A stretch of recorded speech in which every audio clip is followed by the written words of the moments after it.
Ovviamente anche durante la pubblicità fatta arrabbiare Cesare, non No, Cesare non si arrabbia. Ma Cesare non si arrabbia mai. Cesare non si arrabbia, però filosoficamente poi però sarà. Mi piace fare un po' di cose, un po' di sono un po' sanguigno io, no? Cioè, sti qua parlano di fusioni, di robe. Dopo un po' mi fondo anch'io, capisci? Perché tu vuoi fare il sindaco, poi ma non voglio, ma io là posso dirti, ma io là Sapienza farei solo una cosa. Cioè, perché voi parlate di massimi sistemi, la gente vuole sapere. Io posso dirti una cosa, posso 30 secondi Bressa, poi mi interrompo. Ma voglio dire, io mi è arrivata la bolletta del gas l'altro giorno. 841 euro da pagare di gas, materia prima 393 euro, il 46,2%, ma gas sui quali l'ACE Gas APS avrà comunque un minimo di guadagno, no? Il gas 393 euro, bolletta 841 euro, ma no, c'è un errore? No, accise, tasse, quote fisse, quote abbonamenti. Uno si chiede ma com'è possibile? Si parlano di fusione, ma voi fate fondere i cittadini? Poi mi è venuta in mente una roba, no aspetta Fiore, non c'entrano assolutamente niente. Ma non c'entra, ma è sempre quella società lì. Lasciamo un po' di cronaca. Non c'entra niente. Ma è sempre un'altra, ma non cambia niente. C'è un signore del trasporto pubblico. Ma non c'entra, ma non parlo del trasporto pubblico, sto parlando del gas io. Che dopo gli autobus vanno alla gas e tutto un altro discorso. Sto parlando di partecipate di questa galassia di 7.000 partecipate in Italia che fa spendere a noi cittadini circa 20 miliardi di euro all'anno, 40.000 miliardi di lire. Poi lei Borile si fa la domanda retorica, presumo anche un po' ingenua, ripeto, ma chi è che paga tutta sta roba? Certo. Chi è che paga l'amministratore delegato che nel 2011, se non vado errato, uomo del PD, è possibile, è un peccato dirlo, posso dirlo, non so di chi stai parlando. Pillon è un uomo vostro messo lì dal PD. È costato secondo un articolo del Fatto Quotidiano, è costato nel 2011 380.000 lire ai contribuenti. A me, per esempio, euro. 380.000 euro. Poi mi accorgo, ma è una cosa giustissima, legale, non è illegittimo. Però, come dice D'Alema, è un po' inopportuno che lo stesso Pillon poi fa un'elargizione liberale al Partito Democratico di Padova per 54.000 euro. Allora io guardo, mente umile, la mia, dico, ma non ci sarà mai una liaison, mi viene in termini in italiano, fra il fatto che sto qua sia uomo del PD messo lì che ci costa 380.000 euro e il fatto che poi lui dia legittimamente una elezione liberale di 54.000 euro al Partito Democratico di Padova. Lui, intervistato, ha detto: ma non le sembra un po' inopportuno? No, perché io credo nel mio partito. Testuali parole di Pillon.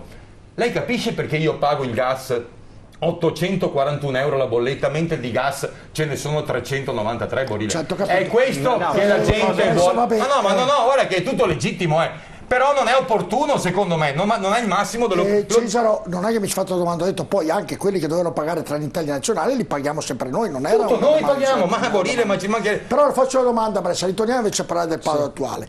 E una cosa così da cittadino di Padova che non è bella nel vedere, Bressa, è che quando ci sono le elezioni, ma non in questa, in tantissime altre, ritornano ad asfaltare le strade, mi sembra un asfalto elettorale, ritornano la polizia di notte in Prato della Valle, ritornano addirittura la polizia municipale lungo il canale Bacchiglione, cioè corre, prima non l'ho mai vista.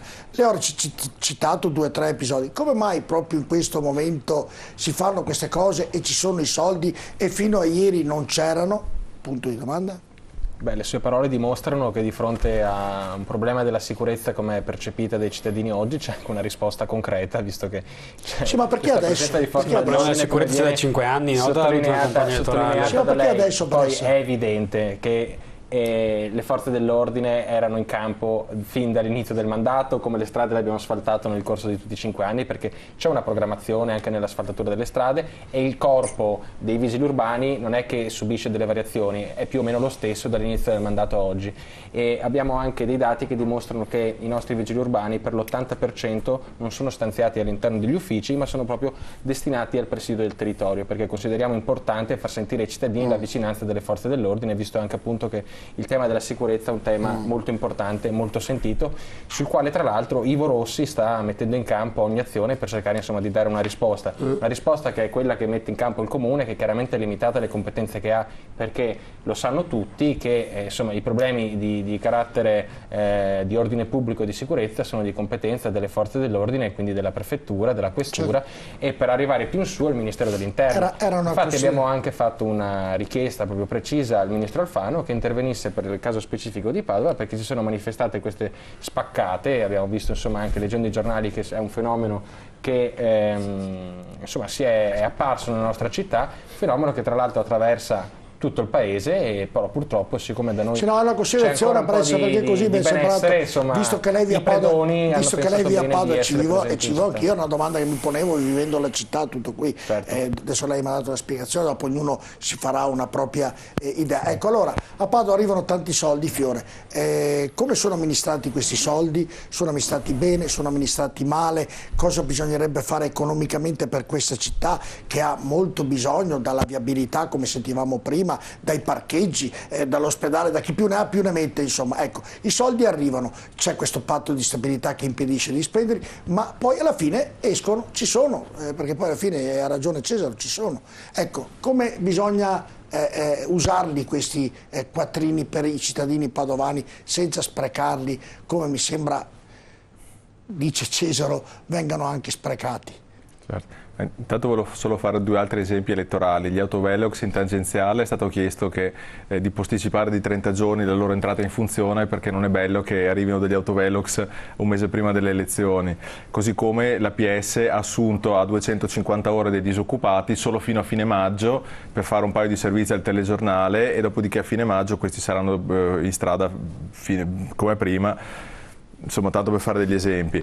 Per quanto riguarda non è che vanno bene questi esempi, cioè, non è una bella roba. Non è una bella cosa, però sono sempre cose che paghiamo noi, perché multe in meno, voglio dire, i soldi della PS dati a titolo promozionale sulla pelle di persone disoccupate che lavorano 60 giorni, tanto per metterci la faccia in televisione, insomma, non è proprio il modo migliore. E per quanto riguarda la gestione del comune, noi nel nostro programma, che è online da metà settembre, abbiamo tirato fuori parecchie cose. Intanto, a nostro avviso, rimaniamo su questi temi, non perché poi ne avremo altre puntate. Dico solo due esempi per come risparmiare qualche milione di euro. Il comune spende 12 milioni di euro all'anno di bollette che potrebbero essere facilmente dimezzate. Noi proponiamo una società per il risparmio energetico fatta ad azionariato popolare, che potrebbe creare posti di lavoro e potrebbe dimezzare la bolletta del comune, le bollette dei cittadini padovani, 1.000 euro in più di potere d'acquisto per le famiglie padovane, vuol dire soldi per i commercianti, e potrebbe dimezzare le bollette per i negozianti e per i commercianti.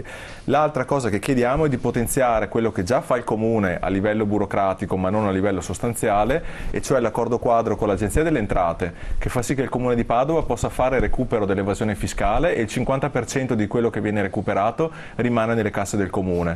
Noi lo vogliamo fare soprattutto sui grandi patrimoni. A Padova oggi questa attività la fa solamente una dipendente comunale. In 3 anni, dati dell'assessore Zampieri di luglio scorso, si sono recuperati solo 120.000 euro, quando per esempio a Brescia questa attività per il comune di Brescia e per i comuni limitrofi li fa una cooperativa sociale di disabili. Sono persone che recuperano un ruolo sociale, incrociano i dati delle banche dati tutti i giorni, stanno avendo dei risultati di qualche milione di euro, non 120.000 euro, e una parte di quello che viene recuperato viene usato per mantenere la cooperativa, che quindi non pesa sulle tasche dei cittadini. Noi con l'evasione fiscale sui grandi patrimoni, e a Padova vuol dire soprattutto chi detiene decine e decine di appartamenti che poi affitta in nero, magari agli studenti, magari anche agli stranieri, e quindi causa di degrado e tutto il resto, vogliamo intervenire con questa cosa qua. Si può fare, il comune ha firmato il pezzo di carta, mettiamoci una cooperativa. Vogliamo parlare di 10 giovani neolaureati che su questa cosa hanno l'opportunità di rimanere nella nostra città e di non andarsene all'estero come migliaia di loro coetanei. Sono milioni di euro che possono essere recuperati dal comune. Sono due esempi concreti. Vogliono lavoro, economia, vogliono il trasporto, vogliono l'ospedale, insomma vogliono i servizi che queste città molto difficilmente... Servono tante altre cose, ma insomma non c'è tempo adesso. Professor Manocase, mi sembra che il dibattito sia iniziato e sia già in queste prime battute abbastanza aspro, insomma, da parte dei nostri ospiti, insomma. Sì, volevo correggere un discorso sul gas, non c'entra niente, ma c'entra anche diciamo, l'azienda padovana. Il gas è una sorta di, come si può dire, pozzo di San Patrizio, tutti ci mettono le mani e tirano fuori i soldi. Incominciamo dalla Russia, da dove arriva il gas, dalla Siberia. L'Agip ha acquistato forfettariamente una quantità di gas a basso costo, ma deve usarlo tutto, quindi il costo che l'Italia, siccome non userà tutto e non lo può usare tutto perché non c'è richiesta così alta, l'Italia paga il gas più della Germania, no? Che gas arriva in Italia non si sa, nessuno va a controllare. Perché nessuno va a controllare? Perché non è lecito andare a controllare il gas. Allora noi paghiamo il gas a metri cubi, non a calorie, quindi quella cifra che lei paga probabilmente paga anche aria siberiana, può darsi, oppure padovana, a seconda dei momenti e delle necessità. Qui ci vorrebbe veramente una mano sulla coscienza, perché l'economia del territorio, dell'economia italiana e padovana in particolare, crescesse un attimo.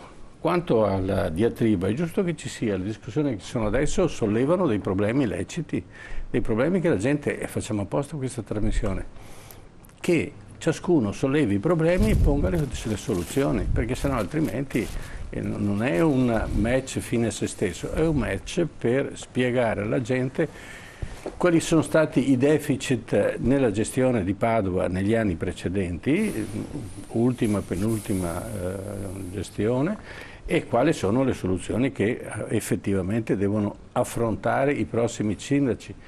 Ma siccome queste trasmissioni vengono registrate, le riproporremo quando ci saranno i nuovi eletti, non so quali saranno, e quindi diremo come mai non succede questo, come mai non succede quello, come mai avete detto e non avete fatto. Una cosa sulla fusione, io, scusate, non me ne intendo molto, mi intendo solo di aziende private, non quelle pubbliche. È un fallimento. Se io devo andare per tappare i buchi, devo fare una fusione con un'azienda non padovana, che di Padova non gliene frega un cavolo di niente, per cui taglierà linee e aumenterà prezzi, io sono preoccupato. Io ho bisogno di un'azienda padovana che capisca le esigenze dei padovani, che faccia le linee per i padovani, che sappia anche in certe zone ci rimetto, ma devo arrivare fino a là perché è un servizio pubblico. E questa è la sensibilità di un'azienda che insiste sul territorio, altrimenti è un disastro. Se la cosa viene, non lo so, ma ripeto, è una domanda, se viene da Milano, da Roma, da Brescia, non so da dove viene l'input, questa azienda non è che viene qui per buttare via i soldi, si ingoia un debito e sicuramente non è che ne vuole fare un altro. In Italia succede di tutto, per carità, può darsi che succeda anche questo, ma non vedo, se sono io che mi prendo una cosa di questo genere, mi ingoio 3 milioni di debito, corro ai ripari. Peraltro viene affidato a questa azienda di incorporamento la parte più attiva del trasporto. La parte più passiva, che è il tram, e invece ce lo teniamo noi, quindi andiamo a fare un altro buchetto. Spiegatemi questa cosa, ma quello che mi preoccupa è che se non lo so io, che faccio per il mestiere informazione, i cittadini non lo sanno, perché la nostra, facendo informazione, facciamo da mediatori, ma se non lo so io non lo posso dire ai cittadini. Allora che ce lo spieghino. Non si può arrivare alla vigilia di una fusione d'amblè dicendo questa è la soluzione vera, perché di cose di questo genere qui a Padova ne ho viste migliaia. Questa è la vera soluzione, ma se avete fatto un buco, questa è la vera soluzione. La seconda cosa, tappiamo il buco con i 380.000 euro all'anno. Guarda, 10 anni abbiamo tappato il buco del direttore generale, del consiglio d'amministrazione, non so quanti soldi. Pubblicate sti numeri e dopo chiedete alla gente se è giusto che questo succeda, ma non che si viene fuori all'ultimo momento dicendo questa è la soluzione saggia perché sapete siccome cosa. No, discutiamone, noi siamo dalla parte dell'amministrazione se l'amministrazione è giusta e saggia. L'altro aspetto è che si vuole fare un altro pezzo di tram. A parte che i denari in questo momento non ci sono. Se facciamo vedere la linea, professore, che stava dicendo, se la regia mi mette anche il grafico della nuova linea del tram. Ecco. Eccola qui. Praticamente C'è quella verde sarebbe se quella nuova. Se a quel che risulta a me, poi correggetemi se sbaglio, se la vecchia linea è già deficitaria e invece il trasporto su gomma è, non dico vantaggioso, ma quantomeno è vicino al pareggio, ditemelo voi, se io faccio un'altra linea del tram vuol dire che ci rimetto ancora, cosa faccio dopo? Faccio un'altra fusione di che cosa? Allora, il problema è che bisogna entrare nell'ordine di idee che l'amministrazione pubblica deve pensare come se fosse un imprenditore privato. Se io faccio 3 milioni di buco, chiudono l'azienda. O lo giustifico spostando determinati valori da altre parti, oppure non può funzionare così. Ma poi ho fatto un breve calcolo, non vorrei sbagliarmi, che aumentando di 10 centesimi a biglietto si ripiana immediatamente i 3 milioni. Quindi con un aumento dei costi? No, dico, ma prima di andare a fondere e spostare un'azienda padovana e perderne la sensibilità e la gestione. A me interessa la gestione, non mi interessa l'azienda. Mi interessa la gestione, di poter intervenire sulla gestione dell'azienda. Questo, la mia domanda, è garantita da questa fusione? Perché se ci troviamo un padrone da fuori che giustamente ha bisogno di guadagnare. Ma non avete capito che il contributo al trasporto pubblico di Padova lo farà l'autorità garante che è stata votata nella prima delibera? Il bacino è unico, quindi l'assessorato alla regione Veneto darà i soldi al bacino unico, non più differenziati. Quindi c'è un problema di gestione, perché si farà la gara e il trasporto pubblico di Padova ha la forza per concorrere a una gara di 70 milioni di euro. Quando arriva fino a 16 va fuori gara, perde la concessione. L'unica alternativa che ha è l'affidamento in house, che vuol dire aumentare i costi a livello sproporzionato. Tutti gli affidamenti in house. Allora, professore, bisogna capirci su una cosa di base. È questa delibera che fa la regione ha senso? La prima delibera votata in Consiglio Comunale riguardava il bacino unico. Allora, se uno la pensa così, avrebbe dovuto votare contro il bacino unico. Non si può votare a favore del bacino unico e dopo votare contro la fusione. Non ha senso, capisce? Ma non è che c'è la fusione si può fare in 1000 modi. Sì. Il bacino unico va bene, ma non è che la fusione è un prendere o lasciare. C'è qualche altra azienda di trasporto pubblico che si è fatta avanti? Il bacino unico, per cortesia.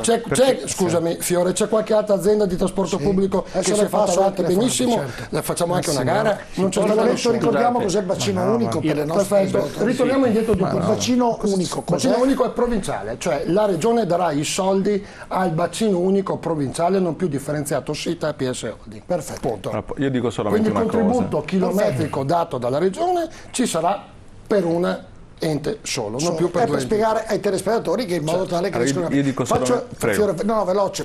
Dico solamente una cosa: in questa benedetta società che noi stiamo fondendo e quindi di cui stiamo perdendo il controllo, sono finiti decine e decine di milioni dei cittadini padovani e non solo. Allora, nel momento in cui, se uno legge le carte, come sono arrivati?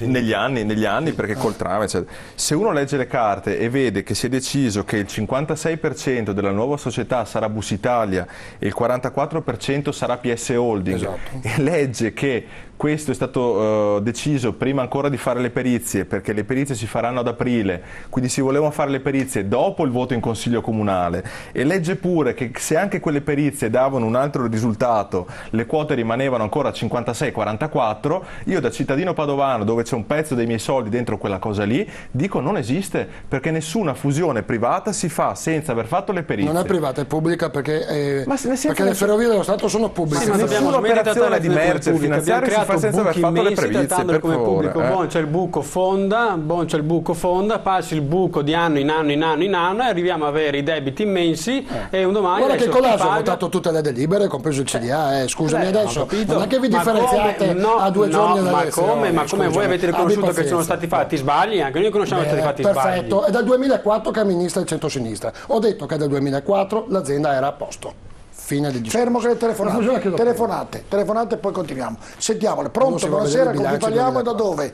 Pronto? Buonasera, sono Italo che chiamo da Padova. Prego Italo. Allora intanto la saluto e la ringrazio, come voglio ringraziare il professor Casen, perché se il pesce è fresco lo è dalla testa. Sono un suddito di Padova che paga le bollette come accade al signor Bruno Cesaro e che, poiché questa commistione generalizzata tra politica e affari personali si fa sempre più pesante, avevo deciso temporibus illis di non andare più a votare. Ritornato a Padova dopo parecchi anni di assenza, ho trovato un motivo di rientrare nei ranghi di elettori per la persona del signor Bruno Cesaro, il quale penso, e ne ho una sensazione cutanea, la partita politica se la giochi in prima persona, costi elettorali inclusi. È chiaro da quanto ho detto che io a Padova andrò a votare Bruno Cesaro come sindaco di Padova, quale unica ipotesi percorribile e per me accettabile. Ma la mia recondita speranza è di rivedere Cesaro presidente della mia ideale repubblica presidenziale, magari con soltanto 10 ministri e se necessario non 9.000 ma 20.000 sindaci, tutti gli altri a casuccia, a guadagnarsi la pagnotta come le italiane e le italiane che in questo momento sono debilitati, frastornati, vengono suicidati da questa inqualificabile politica. La ringrazio. Grazie signor Italo, un'altra telefonata, sentiamolo. Cesaro è un suo tifoso. Sembrerebbe lo è bello. Sentiamo la telefonata. Pronto, buonasera, con chi parliamo e da dove? Pronto, buonasera, mi chiamo Lucia e chiamo da Padova. Prego signora Lucia. Dunque io sto ascoltando la trasmissione così anche un po' sorrido perché giustamente sono tutte promesse elettorali, quindi mi pare ci sia il signor Fiore, non lo conosco, non è che mi interessi molto. Comunque mi pare che il signor Fiore era un antagonista di Ivo Rossi con le primarie del PD, adesso ha cambiato completamente bandiera, qua cambia del partito come cambiarsene camicia, cioè non so, vabbè, è giusto cambiare idea perché solo gli stupidi non lo fanno. Io diciamo sono un po' attempata, non sono giovanissima, rientro nella fascia di età di quelle persone che hanno votato per la prima volta a 18 anni, non a 21, quindi diciamo che ne ho 56, ho votato un bel po' di volte e di esperienza ne ho avuta. Nel senso che vedo ogni volta, prima di qualsiasi votazione politica, amministrativa, quello che è anche referendaria, fanno lavori, tappano buchi, tagliano prati, puliscono, oggi c'erano i vigili sotto a casa mia, chiedevano se avevamo problemi per il traffico, mai successo con tutte le volte che abbiamo chiamati per casini, magrebini che spacciano, che ci abbiamo inventati adesso. No, voglio dire, è vero che questo che dice bisogna Brescia, mi scusi signora. Quelli rumeni li avete inventati adesso. No, ma è vero quello che dice, ne vedo anch'io. Cioè parlare di questo tram, no? Ecco, a me basterebbe che intanto, anziché potenziare la linea, che ci vogliono un sacco di soldi che non ci sono, che ci sono debiti, magari pulirlo un po' di più, perché quando ci salgo sopra, quando arrivo a casa poi mi devo andare in bagno a lavare perché ho il terrore di portarmi a casa qualche malattia, perché a Padova insomma gira di tutto, gira di quella gente che puzza, una roba incredibile, sono sporchi eccetera, e poi il biglietto lo facciamo solo noi padovani, perché io vedo gente entrare, stranieri, entrano con carrozzine, bambini in braccio, di tutto, di più, 7-8, il biglietto non lo fa nessuno. Perché invece che sperperare soldi mettete un bigliettaio, qualcuno che controlla?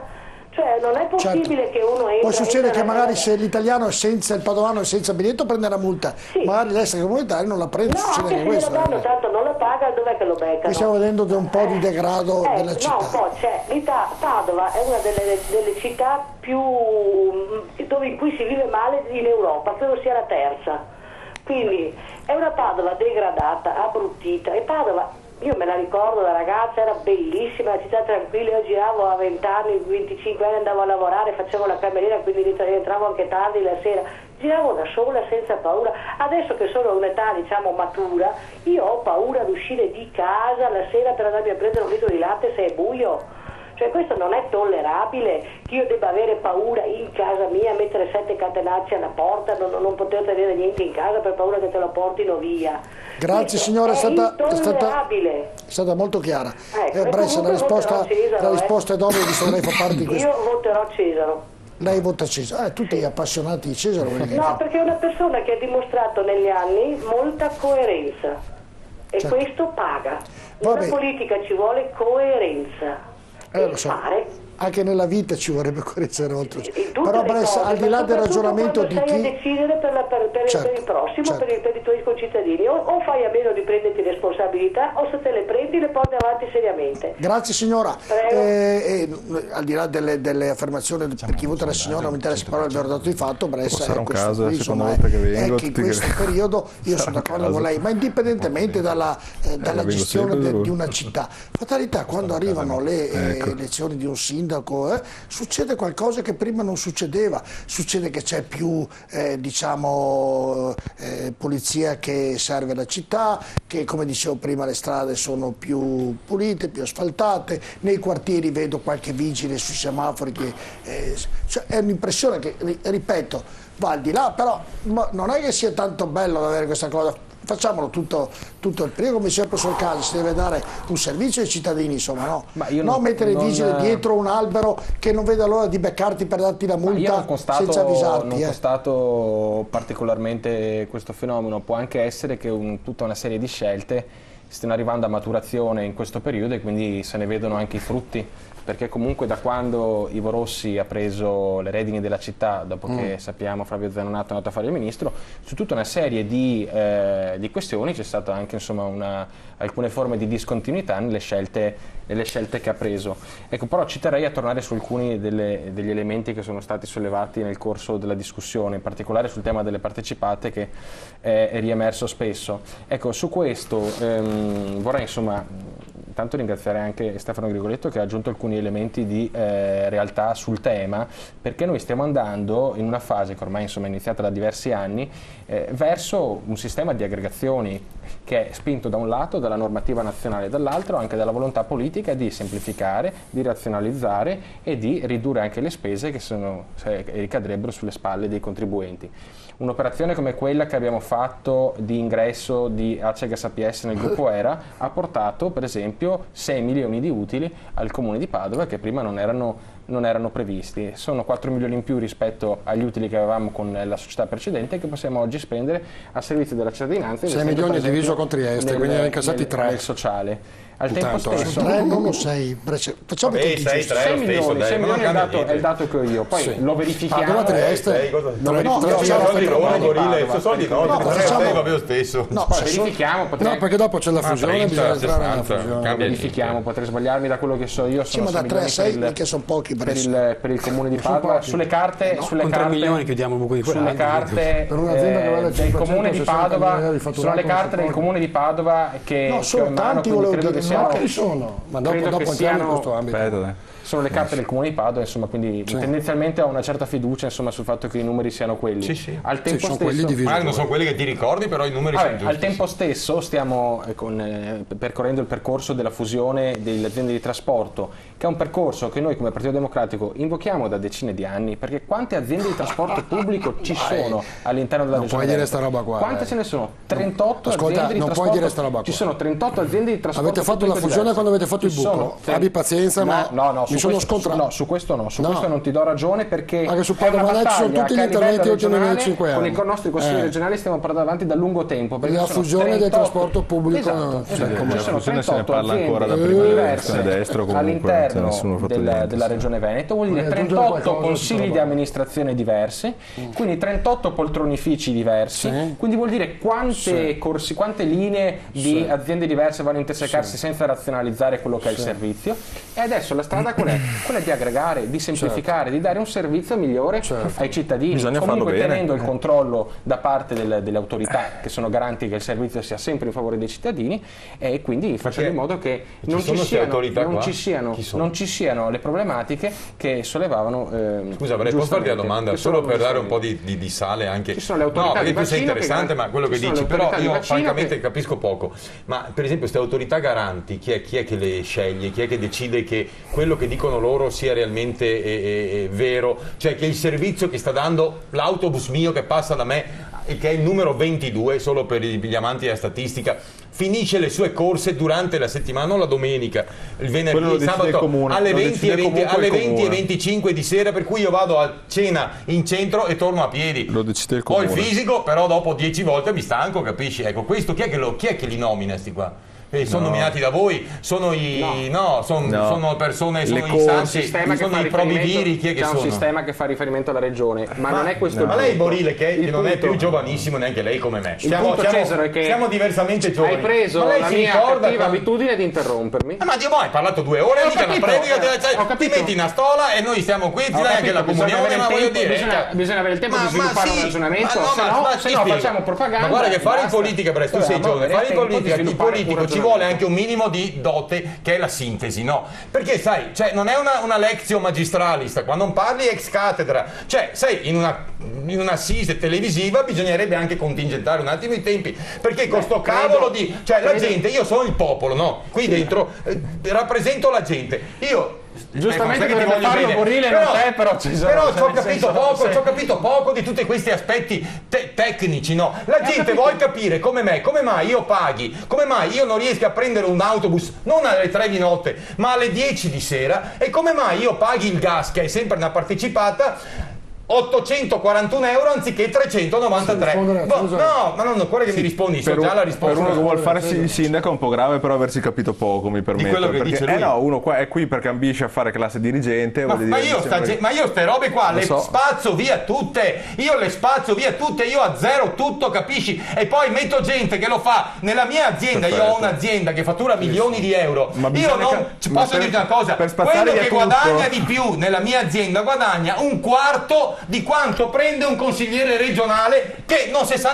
nessuno cosa che fa. Questo è il privato. Prima il professor Casen diceva: ma dove esiste al mondo che io mi fondo con un'azienda, do 3 milioni di euro a questa azienda e sti qua non vengono a romperci i maroni? Ma è ovvio che vengono qui, è ovvio, a scapito del servizio per il cittadino. Cesaro, tutto il resto è aria fritta, Bressa. Tutto il resto è aria fritta. Quando io diventerò sindaco, Pillon va a lavorare sul serio, va a lavorare sul serio, Cos'è che faccio? Quando farai sindaco, farai le fusioni perché ritornerai nel pianeta Terra. Ma io fondo tutto, non faccio le fusioni, io fondo tutto. Avete stancato queste menate qua, perché voi vi arricchite e la gente soffre. Questa è la realtà dei fatti. La gente soffre, la gente non ha i soldi per pagare di più, facciamo la gara allora. Non è Grigoletto, ma sto parlando, guardate che parlatore Grigoletto, capisci? Voglio dire, io parlo, visto il mio tono di voce, non è che me la prendo con Bressa, che è anche un... Ha parlato meno di tutti Cesare.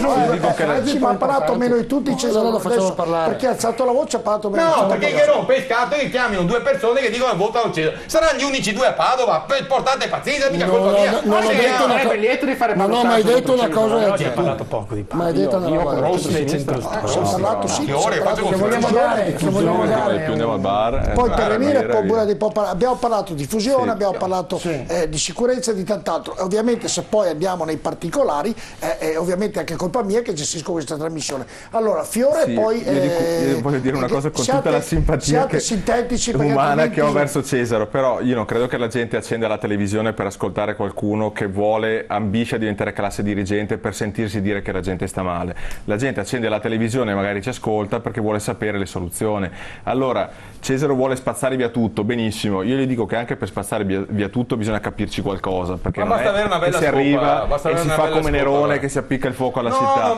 Quindi a volte un attimo anche approfondire i temi serve, perché dopodiché lui vuole spazzare via tutto. Io voglio fare una fusione fatta meglio, qualcun altro vuole fare una fusione in un altro modo, però bisogna approfondire le sue strategie. Fiore, cosa vuoi che ti dica? Al di là del problema di Padova, che è il problema nazionale, la politica non è che in questi anni abbia fatto una bella figura nei confronti dei cittadini, li ha sempre tartassati, oggi sono al limite e dico la politica dovrebbe evitare questo sistema di uso questa parola impropria, il cittadino italiano, in questo caso il cittadino padovano. Invece è un problema di tutti, la signora dice c'è il tram sporco. porca miseria, un tram nuovo sporco, ha ragione, Brescia sporco, è una cosa scandalosa, va pulito, perché se è sporco uno controlla, va pulito. La differenza sono cose sono cose qui non voglio difendere, sono cose da un secondo e non voglio intervenire. Guardi, io fino a 3 anni fa neanche mi sarei mai sognato di essere qui a fare una trasmissione candidandomi a qualcosa, perché ho sempre fatto tutt'altro nella mia vita e lo faccio da cittadino, perché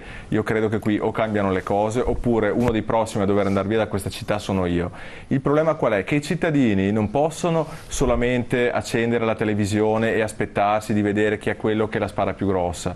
Noi da mesi stiamo percorrendo, abbiamo fatto 67 incontri nei quartieri. Ai cittadini che ascoltano questa trasmissione diciamo che ci vengano a portare i loro problemi negli incontri che facciamo, perché grazie a quelli che sono già venuti abbiamo scritto un programma assieme, perché poi i problemi sappiamo tutti quali sono 7 anni che c'è questa crisi.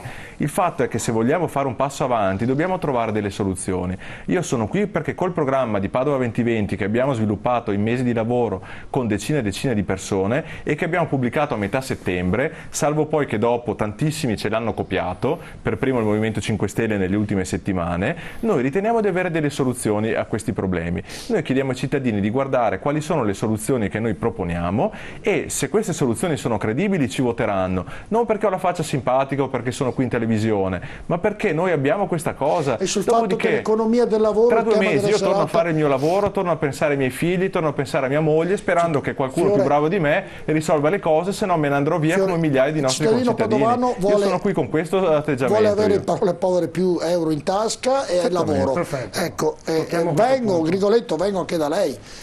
Fiore, il concetto, cosa si deve fare per fare questo oggi a Padova, per guardare un futuro più sereno di quello che attualmente non c'è? Guarda, in questa situazione di crisi ci sono dei settori diversi rispetto a quelli del passato che stanno partendo. Noi se vogliamo creare sviluppo a Padova dobbiamo portare a Padova i settori della nuova economia, c'è poco da fare. E la crisi è un momento di passaggio, è un momento in cui i settori che hanno trainato per decenni stanno morendo e infatti le imprese chiudono, gli imprenditori si suicidano eccetera eccetera. Però in questo momento di transizione ci sono dei settori che stanno partendo.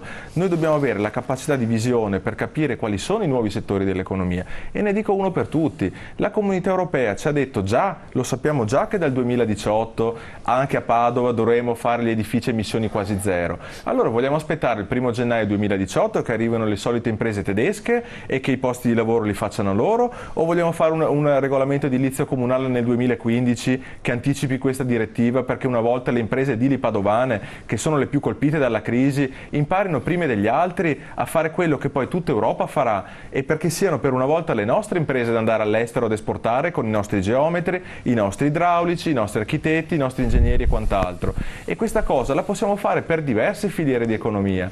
Questo è il dato basilare. Da qui bisogna ripartire. Tutti i paesi che stanno andando bene sono i paesi che hanno capito quali erano le filiere di nuova economia e le hanno anticipate. La Germania l'ha fatto perché ha capito che tutto il mondo andava verso il solare, è partita prima degli altri e ha fatto 1 milione di posti di lavoro, ma il mondo non si ferma sul solare. Le filiere di nuova economia sono gli edifici a emissione quasi zero, è il risparmio energetico, è l'artigianato, il fare con le mani unito alle tecnologie digitali, è la filiera... Sì, ma Fiore, cosa bisogna fare? Domani mattina diventa sindaco, cosa fa?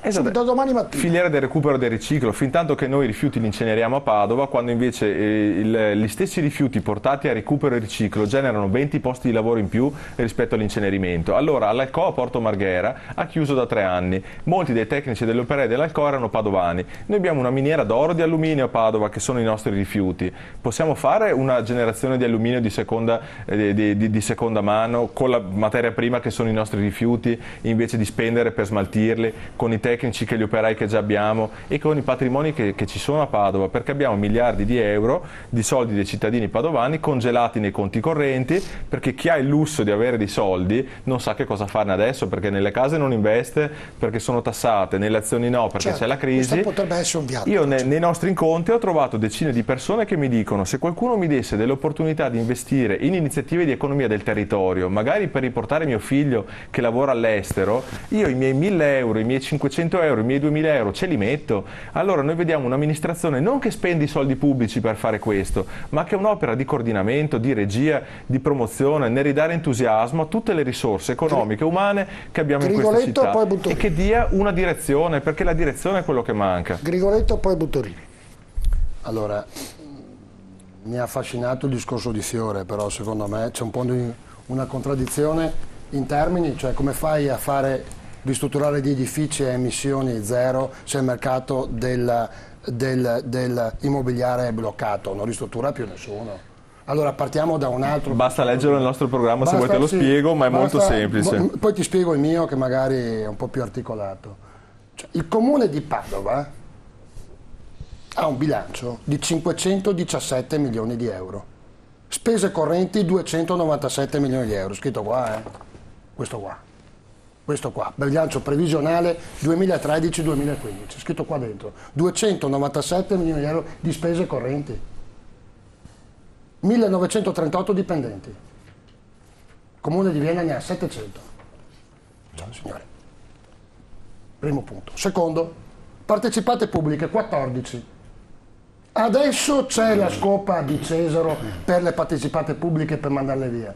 Ma chi è che ha votato 4 sì ai referendum, ha agganciato il nucleare e ha impedito la privatizzazione delle partecipate pubbliche a partire dalla gestione dell'acqua, dicendo che l'acqua era un bene che non si poteva privatizzare, omettendo che un bene demaniale non può essere privatizzato? Non l'ha impedito. Un altro conto è la gestione dell'acqua. Ha impedito l'obbligo di privatizzazione, Grigoletto. Quanto costa la bolletta adesso di APS e Segas che paga Cesaro?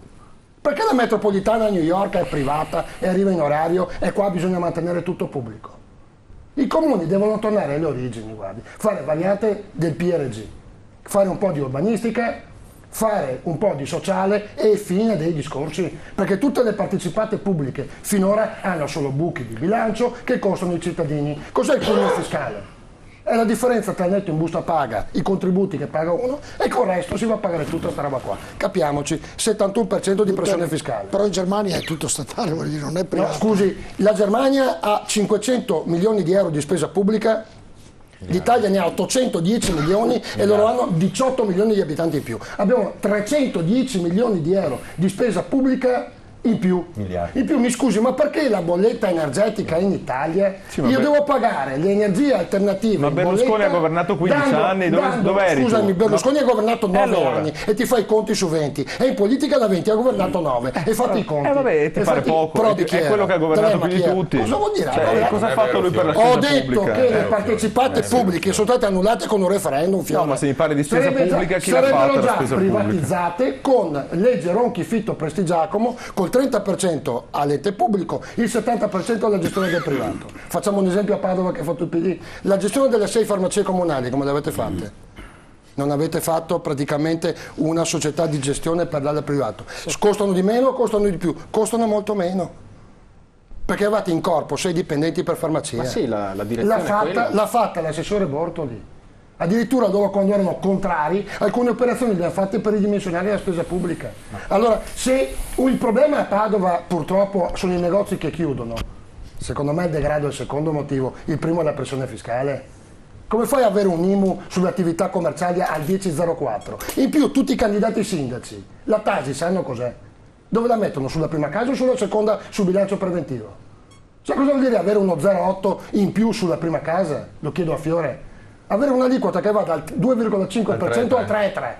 Quindi ho fatto le proiezioni su un appartamento da 120 metri quadri, rendita catastale 400 euro, si passa da 68 euro di IMU a 169 euro di Tasi. Sì, è vero. E dopo bisogna fare la riqualificazione degli edifici privati. Ma chi vuole che vada a riqualificare? Uno una casa se la compra all'estero, non se la compra più qua, è tutto bloccato. Se non si va a detassare, al posto di andare a continuare a tassare, come ha fatto il primo azione che ha fatto il governo Renzi, qual è? 28 di febbraio. Mi hanno fatto il decreto per mettere la Tasi, che è una tassa all'interno della IUC, dando la possibilità ai comuni di partire da una forbice che va da un minimo di entrata di 1,6 miliardi in più sulla tassazione della casa, come se uno avesse la seconda casa è un criminale.